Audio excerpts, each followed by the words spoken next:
pas d'élection, il y a élection, c'est Gbagbo qui est là. C'est pas le combat. Sachez bien que le prochain président de la Côte d'Ivoire n'est pas Dramane. Oui. Il n'est pas bon que les mêmes personnes soient au pouvoir tout le temps. Ça, c'est pas bon. Donc, il n'est pas bon que les mêmes personnes exercent trop longtemps le pouvoir. Ils vont manquer d'efficacité. C'est gâté entre les nordistes et les morts de l'Ouest. Ça veut dire les Sénifou, les Djula là. C'est gâté entre eux avec les morts. Était ton annonce en tant que candidat à l'élection présidentielle de cette année 2025. Sache que je l'ai dit et je le répète, il n'y aura pas d'élection. De la part du prophète Eli Pada au président du PPACI, le président Laurent Gbagbo. Si vous estimez que le président Alassane Ouattara n'est pas le meilleur candidat, mais allons aux élections. Si vous pouvez le battre, vous allez le battre. J'ai dit de façon claire à mes parents que non seulement nous ne sommes pas d'accord et n'accepterons pas le 4e mandat de Ouattara, mais en plus, on ne peut pas accepter que le président Laurent Gbagbo soit écarté de l'élection, que Soro Guillaume soit écarté de l'élection, du président du PDCI soit écarté de l'élection, et puis on va nous dire que nous voulons la paix dans ce pays. C'est qu'on est prendre ce travail pour la paix. Le président Gbagbo dit 2025 là, c'est ma dernière bataille. Eh bien, la famille, c'est chaud au niveau de la Côte d'Ivoire. Les mobilisations, les manifestations, le refus du 4e mandat, un mandat de trop pour beaucoup d'Ivoiriens qui refusent catégoriquement. Et les conseils viennent du côté de gauche à droite. Les refus, chers frères et sœurs. Au niveau du Bénin, les froids viennent là-bas. Au niveau des prophètes, ça vient là-bas. Concernant bien sûr qu'il n'y aura pas 4e mandat. Et chers frères et sœurs, est-ce que vous croyez franchement qu'il y aura cette histoire de 4e mandat là et que le président Alassane Ouattara va briguer encore le 4e mandat, chers frères et sœurs? Avec la montée des choses concernant tout ça là, c'est vrai qu'il y a d'autres Ivoiriens qui sont en train de fêter, qui sont en train de remercier le président pour ses sacrifices, bien sûr, pour son temps qu'il a sacrifié, tout ce qu'il fait pour le bonheur des peuples, bien des gens du RHDP. Mais les conseils, les dit, bien sûr, ça vient de gauche à droite. Même j'y parlais que l'ONU, bien sûr, a demandé certains trucs. Et bien sûr, vous avez écouté le président Patrice Talon qui a donné des conseils concernant les mandats de trop. Il a fait ça pendant qu'on a dans le moment du fait d'indépendance du 1er mai, bien sûr au niveau de la Côte d'Ivoire, au niveau du Bénin. Et bien sûr, le prophète Eli Pada également revient sur ses propos. Écoutez, on revient. Le président Gbagbo dit 2025 là, c'est ma dernière bataille. Ça veut dire quoi? Ça veut dire que si on n'aide pas le président Gbagbo à gagner cette bataille là, on est foutu. C'est-à-dire si le président Gbagbo décide en 2025 de ne pas être... Pourquoi j'avais dit ici que le président Gbagbo, grand stratège, avait poussé Alassane Ouattara à l'erreur? Lorsque le président Gbagbo dit que si Alassane Ouattara veut faire un 4e mandat là, il n'y aura pas, c'est-à-dire il n'y aura pas de 4e mandat en Côte d'Ivoire. Je vous explique comment le président Gbagbo pousse Alassane Ouattara à l'erreur. C'est-à-dire le président Gbagbo a tellement mis la pression à Ouattara qu'Alassane Ouattara cherche un plan B. Le plan B est tombé dans l'eau. Maintenant, il faut revenir maintenant à un plan. Le plan A, peut-être, qui est sa candidature. Puisque on a vu ces militants aller chanter partout qu'ils veulent Alassane Ouattara. Pas bon. Donc, il n'est pas bon que les mêmes personnes exercent trop longtemps le pouvoir. Ils vont manquer d'efficacité. Ils ont beau être génies, forts et consorts, quelque chose va leur manquer au fil des jours et du temps. C'est clair. On n'est pas savant tout seul. Et les choses changent, le temps change. Moi, la question que j'aimerais poser ici, c'est que est-ce que Patrice Talon, qui est à la tête du Bénin, n'a pas les mêmes défis que la Côte d'Ivoire? Quand on parle de sécurité, éducation, etc. Ce n'est pas des pays de l'Afrique de l'Ouest, si. Ce n'est pas des pays sous-développés, si. Je veux dire, la Côte d'Ivoire et le Bénin, donc on a pratiquement les mêmes défis. Le diable du pays, si. Mais il décide de partir. Est-ce que ça veut dire que ça va mettre à mal la sécurité du Bénin? Je ne pense pas. Mais ici, là, les militants nous font croire que, ou bien nous expliquent que non, pour la cohésion, pour la sécurité, mais nul n'est éternel. Donc celui-ci qui vous comptez pour la sécurité, là, le jour il va partir, il va prendre sa retraite, on va devenir quoi? C'est ça. Parce qu'à un moment donné, forcer le corps ne pourra plus. Qu'est-ce qu'on va faire à ce moment-là? Alors, le prophète, message, je vous dis, d'abord, soyez salués. J'espère que vous allez bien. Et que les enfants aussi vont bien. Alors, le prophète me charge de vous dire que l'Éternel lui a montré que au PPACI, dans le cadre restreint du PPACI, parce qu'il dit que vous faites vos réunions, mais il y a un cadre restreint dans le sein du PPACI. Des réunions se font auxquelles tout le monde n'a pas accès. Je ne sais pas. Il dit au PPACI, là, vous avez un cadre restreint, comme le G8. Là-bas, il y a des réunions auxquelles tous les autres cadres n'ont pas accès. Parmi ceux qui sont dans ce cadre permanent, dans ce groupe restreint du PPACI, il y a un qui travaille pour Alassane Draman Ouattara. Il y a une top dans le cadre restreint du PPACI qui travaille pour Alassane Draman Ouattara. Et que Dieu l'a envoyé. Je le répète, tu seras entre les mains des bourreaux. Tu seras pris. Ton épouse sera prise. Ton frère sera pris. Votre humiliation sera totale. Bien sûr, comme vous le savez, la marche des PDC, PPACI, chaque fois, c'est pour contrer, bien sûr, les 4e mandats et de demander le nom de leurs leaders sur la liste électorale. Ça, c'est clair. Maintenant, les conseils qui viennent, bien sûr, depuis du Bénin, là, qu'être mandat, ça dit être dirigeant pendant plusieurs années, faire des mandats de trop, ça donne une efficacité du travail. Ça dit, tu ne peux plus travailler à un moment donné, que ce n'est pas efficace. En tout cas, le président Patrice Talon a parlé. Il a parlé. Et ces conseils-là, moi, je pense que ça vient directement pour ceux qui doublent les mandats et qui changent la constitution. Ça vient directement. Parce qu'actuellement, là, c'est pour les Burkina Faso, c'est pour la Côte d'Ivoire qui est sur la toile. Également, le président Paul Biya, au niveau du Cameroun, également, qui est sur la table. Donc, le message du président Patrice Talon, là, concernant les mandats de trou, les candidatures de trou, là, ça s'adresse à ces deux pays-là. Donc, actuellement, là, ça s'adresse à ces deux pays-là. Et vraiment, le président parlait fort. Le président Patrice Talon a parlé fort. Il a parlé fort, il a parlé beaucoup. Et là, moi je vois beaucoup de vérité, beaucoup d'espoir pour le Bénin dans tout ce qu'il dit. Si un président de la République africaine dit tout ça là, bon, le peuple ne peut que se réjouir. Le peuple ne peut qu'être content. Le peuple ne peut dire que non, notre président vraiment nous respecte et bien sûr c'est dit président. Donc, pour ça, et bien sûr, il faudrait que l'exemple, bien sûr, au niveau du Sénégal, au niveau du Ghana, il y en a beaucoup, puissent agir sur les autres pays aussi, comme les Cameroun, la Côte d'Ivoire. Donc, chers frères et sœurs, les opposants continuent par réitérer le président Laurent Gbagbo, ses partisans expliqués. Les 4e mandats, c'est pas devant eux. Ça va pas se passer. Maintenant, comment ça va se passer? Quels sont les procédures? Les RHDP comptent sur quoi? Pour dire que les candidats, c'est Alassane Ouattara et que le président Alassane Ouattara a accepté. Ils comptent sur qui? Il compte sur quoi? Est-ce que c'est sur la France? Est-ce que c'est sur ses populations? Est-ce que c'est sur son armée? Donc, chaque fois, c'est parce que la situation, que vous le voulez ou pas, la situation, elle s'annonce très critique. La situation au niveau de la politique ivoirienne actuellement concernant les gens, ça s'annonce très critique. Et bien sûr, c'est dans les marches du 9 août, qui était normalement le 2 août aujourd'hui, qui est reporté pour le 9 août.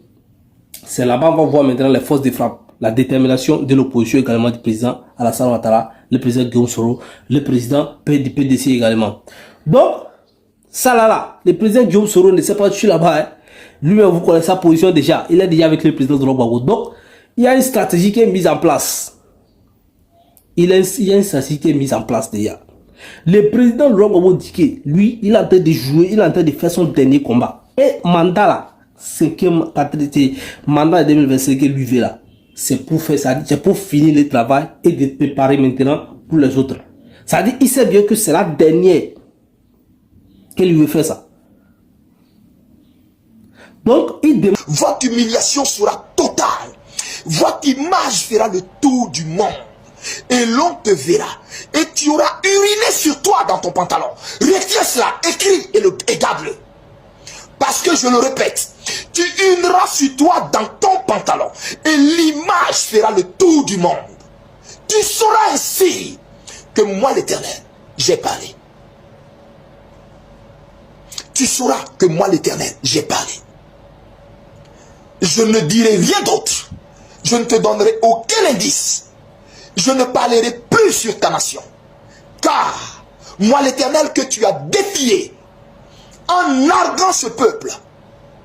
Moi l'Éternel, je me lève pour ce peuple. Et tu sauras qu'il n'y a de Dieu que moi l'Éternel. Tu sauras qu'il n'y a de roi que moi l'Éternel. Et qu'il n'y a que mon trône qui soit éternel. Tu sauras qu'il n'y a que mon trône qui soit éternel. Tu le sauras à tes dépens. Et je répète, j'enverrai contre toi. J'enverrai contre toi ma main. Et cette main te prendra. Tu seras pris. Ta femme, ton frère, vous serez pris, humiliés. Et toi, la frayeur, l'épouvante te saisira telle que tu urineras sur toi. Et l'on verra cette image partout. Et c'est cette image, cette dernière image qui restera de toi. C'est cette dernière image que l'on aura de toi. Et l'on dira, cet homme que l'Éternel avait élevé est tombé si bas, tellement bas, qu'il est devenu la risée de tout un continent. Et j'effacerai ton nom du panthéon de l'histoire de cette nation. Au point où tu n'auras même pas de sépulcre dans cette nation. Ni toi, ni ta femme, ni tes frères, ni ta famille. Vous n'aurez aucun sépulcre dans cette nation. C'est moi l'Éternel qui te fait connaître mes décrets. C'est moi l'Éternel qui te fait connaître mes arrêts. C'est moi l'Éternel qui te fait connaître mes décrets. C'est moi l'Éternel qui te fait connaître le sort que je te réserve. Que Soro Guillaume soit écarté de l'élection, du président du PDCI soit écarté de l'élection, et puis on va nous dire que nous voulons la paix dans ce pays. C'est qu'on va prendre ce travail pour la paix. Celui qui sème l'injustice, il s'attend toujours à récolter le désordre. Et j'ai dit, Je demande à tous ces militants d'être derrière lui pour l'aider à finir ça. Comme ça, s'ils arrivent à gagner, il va laver son honneur, il va laver son nom, il aura le pouvoir d'arranger et de faire comprendre aux gens qu'au fait, il avait gagné. C'est-à-dire, le fait de chercher à voir son nom sur les autres, c'est vous montrer encore qu'il avait gagné et qu'il a sa popularité encore. Donc, mettez son nom, on va continuer le travail. Donc, chaque fois, il y a la vague qui sort dans cette histoire aussi. La vague qui sort. Vous connaissez déjà les prophéties pour dire qui sont sorties déjà par les prophètes pour dire que c'est le président Laurent Gbagbo qui va être encore président. Il est revenu, Dieu l'a ramené encore, qu'il prophétise que c'est le président Laurent Gbagbo qui va être président. Vous savez déjà. Et paraît-il que c'était d'entrée qui ont prophétisé des problèmes, ont eu des problèmes. Mais Eli Pada, le prophète Eli Pada, lui revient sur ce problème encore. Et bien sûr, on revient toujours dans les VAR. On revient toujours dans les VAR, chers frères et sœurs, parce qu'il y a beaucoup de choses qui sont enregistrées. Il y a de cela quelques années, chers frères et sœurs, les ministres Bakongo expliquaient devant un journaliste que le président Alassane Ouattara ne peut jamais être candidat encore. Il ne peut jamais être candidat encore. Et le vieux lui dit, hey, vous êtes sûr parce qu'il y a des gens qui ont dit ça et qui sont encore candidats. Hein? Mais lui dit donc que le président a déjà juré, a déjà prêté serment, il ne va pas faire encore plus de 2 mandats, tout ça là. Bon, il y a eu des situations exceptionnelles qu'on a compris et qui sont arrivées. Donc, chers frères et sœurs, la constitution a été modifiée, ça c'est vrai. Donc, au niveau de la modification de la constitution, là, il y a certains qui sont en train d'accuser l'opposition qui est en train de réclamer un refus des 4e mandats aujourd'hui, que c'est eux-mêmes qui ont voté cette constitution-là. Les PDC en passant par le président Henri Konan Bédié. C'est eux qui ont changé cette constitution. Et c'est cette constitution qui permet au président Alassane Ouattara de briguer encore autre 4e mandat. Chers frères et sœurs, vous savez, le problème au niveau des choses, ce qui fait que c'est critique, c'est qu'il y a beaucoup d'histoires, il y a beaucoup de choses qui a arrangé. L'histoire des 4e mandats, c'est une autre histoire plus grande. Maintenant, c'est une autre histoire. Et j'ai dit que le problème de l'Africain, ce n'est pas parce qu'on est noir. C'est parce qu'on n'a pas de bons leaders. C'est ça. Les bons chefs. Alors pour un 4e mandat, il faut le dire, moi je ne suis pas d'accord parce que il faut laisser la place à la jeune génération. Donc lui-même il a dit. Voilà, je sais que si lui il n'est pas candidat, dans son parti on peut trouver quelqu'un pour être candidat. Donc il serait très intéressant de se soir à son 4e mandat et puis chercher quelqu'un d'autre à présenter pour qu'il y ait la paix. Parce que les opposants également, eux aussi ne vont pas accepter cette candidature. Et qu'est-ce que ça devient? Pour nous qui sommes ici, les retombées, c'est nous qui prenons. L'histoire de 2010 là, on n'a pas vu dedans. C'est mitigé. Tantôt c'est Pierre, tantôt c'est Paul. S'il peut ouvrir, Gbagbo se présente, on est tous grands. Là, nous m'en voit clair. Quel était toi ton ressenti? Mon ressenti, bon, franchement, la liberté d'expression ici, mais le problème c'est être libre après être exprimé. Moi, je savais que mon grand-père allait se présenter.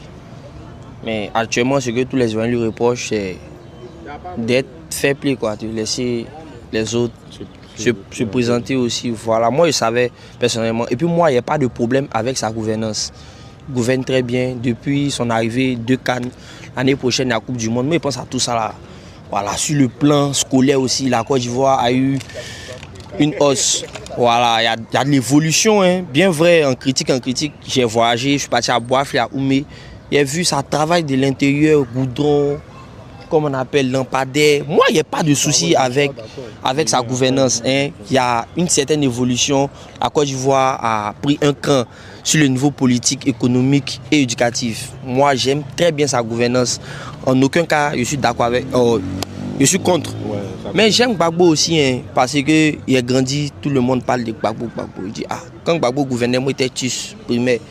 Mais grandi, il voit ce qu'il doit faire, mais il voit les bienfaits de Gbagbo que les gens disent. Je suis mon grand frère Ziggy qui aime Gbagbo. Ça fait que j'aime aussi Gbagbo. Donc, comme on était petit là, l'histoire de 2010 là, on n'a pas vu dedans. C'est mitigé. Tantôt c'est Pierre, tantôt c'est Paul. S'il peut ouvrir, Gbagbo se présente, on est tous grands. Là, nous m'en voit clair. C'est tout. Sinon, il y a folie. Hein. En tout cas, grand-papa, si tu vois la vidéo, il t'aime beaucoup. Tu es le meilleur président de l'histoire de la Côte d'Ivoire.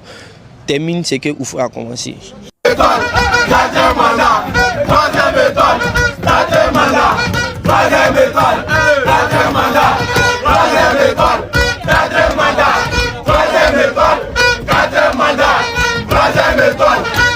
Plus grande, un problème plus grand encore. Maintenant, l'état des noms radiés sur la liste de 3, ça c'est le pire maintenant.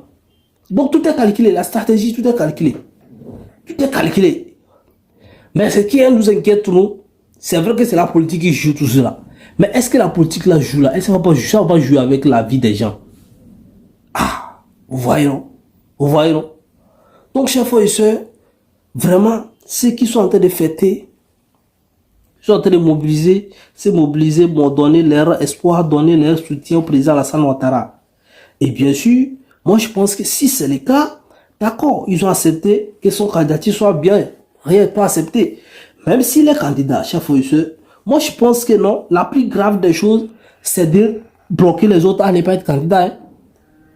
Parce que si lui il arrive à être candidat, il vaut mieux qu'il laisse les autres aussi être candidats. Et comme ça, on va savoir que c'est de bonne foi. C'est de bonne foi. Parce que là, il y a beaucoup de personnes qui sont énervées, qui sont cachées dans l'ombre. Et donc, apprêtez vos chefs et sœurs, ne manquez pas surtout cette mobilisation et la suite des choses par rapport à cette marche des PDC, PPACI pour voir est-ce que les Ivoiriens sont avec les 4e mandats ou bien les candidatures du président Alassane Ouattara et le président Gbagbo et du président Thiam. C'est ça qu'on va voir. Donc, voilà également, en récapitulation, les sorties, bien sûr, depuis le Bénin du président Patrice Talon, qui refuse les histoires des 4e mandat, 3e mandat, tout ça, lui n'est pas dedans. Donc, ça confirme, moi, je crois, et je suis rassuré maintenant que le président Patrice Talon ne va pas faire 4e mandat. Ça, c'est en 2026, là, bientôt, qui lui donne longue vie. Donc, indirectement, les messages passent pour ceux qui sont en train de préparer leur mandat après deuxième mandat, qui sont en train de faire ce qui se prépare encore à faire. Donc là c'est clair, les messages passés. Maintenant le prophète Elipada lui dit qu'il n'y aura pas élection. Si c'est ça, c'est avec 4 mandats, il n'y aura pas élection quoi. Il dit il n'y aura pas élection. Prophète Donc, chaque fois, on verra si c'est les prophètes qui auront honte ou bien on va les applaudir ou bien ils auront honte. Parce que si ça se passe comme ça file comme ça et que c'est le président central qui devient président, les prophètes là, ils vont avoir affaire aux gens sur la toile. Donc, j'espère qu'ils comptent sur ce qu'ils disent. En tout cas, que Dieu nous protège, que Dieu protège la population ivoirienne et bien sûr que les choses aillent bien. Franchement, c'est très important que les élections se passent bien. La CI puisse en tout cas gérer la situation de façon normale et que la Cour constitutionnelle également puisse participer de façon positive et que les partis politiques puissent participer de façon positive. Chers frères et sœurs, merci pour votre attention. C'est la fin pour ce numéro.